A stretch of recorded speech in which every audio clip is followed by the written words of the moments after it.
For more on Cyber Monday, we're joined by Scott Schober, President and CEO of Berkeley Varitronics Systems.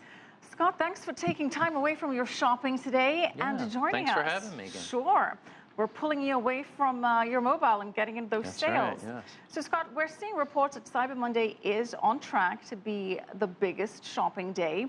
What are the projections? Well, this will certainly go down in history, Michelle. This is estimates of $3.36 billion just for today, Cyber Monday, and that comes pretty close to about 3.34 estimates for Black Friday. So they're about neck and neck, but clearly that's up about 10% just for this year alone for Cyber Monday, and about 21% roughly for Black Friday increase. It was a little softer last year, but explosive growth in both categories. Well, Black Friday is typically when retailers have promotions for items in the actual brick and mortar stores. But we're seeing that a lot of retailers were having the same specials on Black Friday as well as on Cyber Monday. Does that make a difference?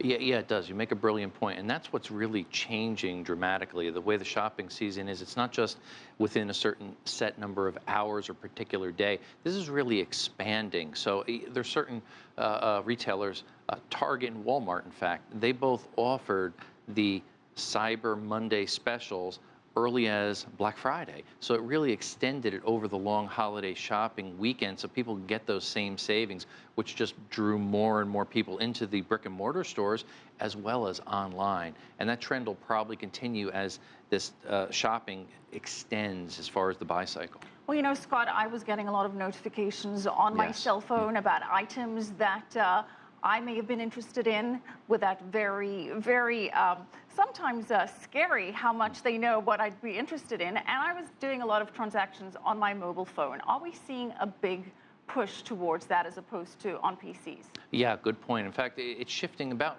40+% is on mobile devices, the spread between smartphones and tablet devices, and that will continue to grow. And why? Think about it. We're all busy. We're all mobile. So if you're on the bus or the train or late at night, wherever it is, you can hop onto your mobile device, and it's easier and easier to simply click and purchase things. And you don't feel like you're missing out on those great sales. Exactly. So which are the retailers that have been doing spectacularly well this year? Which retailers, which sites have outperformed?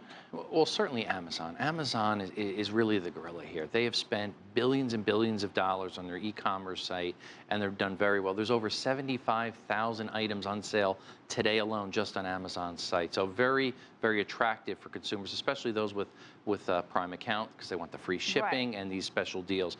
But not to fall short, think about Best Buy. A lot of good sales. So they've got some of the strongest discounts on items such as iPhones or Apple Watches. They've got the steepest discounts that they have. And even Target and Walmart, they've really gone to lengths to provide promotions and deep discounts, and they've used the social media channels very well, both Twitter and Facebook, to really push these deals out to this large consumer base to increase sales. Yeah, absolutely. Interestingly, though, Amazon shares down today. Any reason why? Yeah, I can't say why. I'm not really sure. It's kind of ironic. You would think it would explode with all the sales and the growth there. Again, their margins are very tight, but just the sheer volume in sales is astronomical. It's hard to even comprehend how they can keep up. Well, you know, Scott, certainly the big winners here are the shipping and delivery companies and service providers. Yeah, think about it. UPS and FedEx, they are very busy. In fact, they had to take on UPS just for the holiday shopping season, 95,000 temporary workers. FedEx took on about 50,000 temporary workers just to handle the volumes. They brought in more planes, all these additional people, just to handle this huge explosive growth in shopping. Well, Scott, you mentioned volumes, and I know that you are an expert in cybersecurity. So with this increase in volume, are these sites more vulnerable to cyber attacks and hacking? Yeah, absolutely. There's a huge threat out there called DDoS, which basically is when a website gets flooded with traffic and it takes the site down. So if somebody targets a particular retailer, that could cause them a lot of problems. But even more important for consumers, they have to watch out for phishing attempts, where there's an attachment in an email that looks very convincing.